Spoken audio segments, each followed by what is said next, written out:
Be ready? Start. But according to the medical evidence, injuries on PW2 were caused on the evening previous to the morning of June 24 stop. This takes away the basis on which he was accepted by the trial court and the High Court as an eyewitness, notwithstanding his proclivity to mix up falsehood with truth. Stop.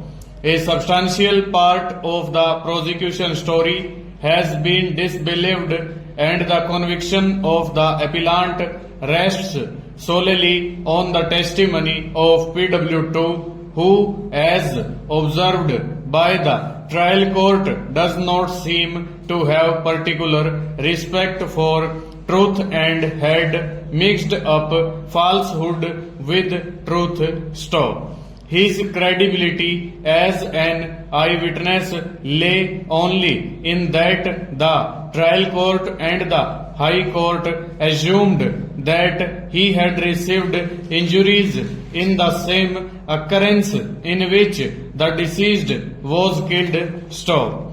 That assumption does not appear to be very sound and is not borne out by the evidences on record. Stanza. The defense plea that PW2 had received the injuries on the evening of June 23 and not in the morning of June 24 gains credence from the fact that an incident between the two sides had admittedly taken place on the evening of June 23, 1995. Stop.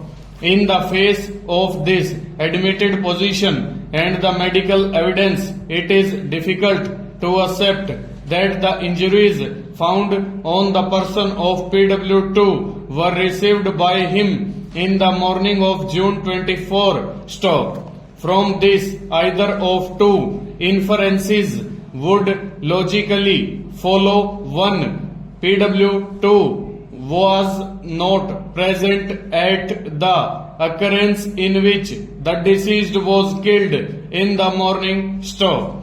The occurrence in which the deceased was killed did not take place in the morning of June 24 and he was not killed in the manner as suggested by the prosecution. Stop. Both the inferences are equally damaging to the prosecution case.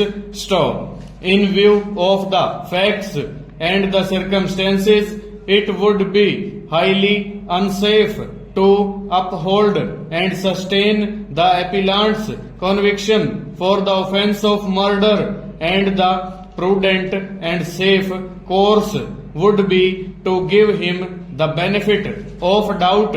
Stop. Accordingly, he is acquitted of the charges under section 302 and 324 IPC. Stanza. The next appeal is directed against the judgment of the Punjab and Haryana High Court in Criminal Appeals numbers 201 of 1996, confirming the appellant's conviction under section 302 of the Penal Code and life imprisonment. Full stop. Over.